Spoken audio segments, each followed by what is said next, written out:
সম্প্রতি শেষ হওয়া চ্যাম্পিয়ন্স ট্রফির শিরোপা জিতেছে ভারত।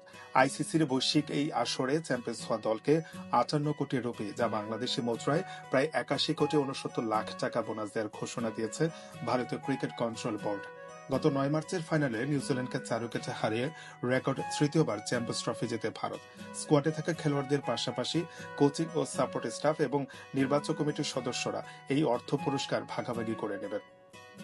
বৃহস্পতিবার এক সংবাদ বিজ্ঞপ্তিতে বিসিসিআই জানিয়েছে 2025 আইসিসি চ্যাম্পিয়ন্স ট্রফি জেতায় ভারতীয় দলের জন্য নগদ 58 কোটি রুপি পুরস্কার করতে পেরে বিসিসিআই আনন্দিত।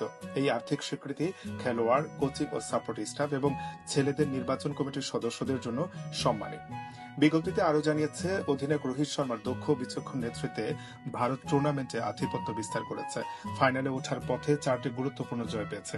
দলটি তাদের অভিযান শুরু করে বাংলাদেশের বিপক্ষে 6 উইকেটের দুর্দান্ত জয়ের মধ্য দিয়ে। এরপর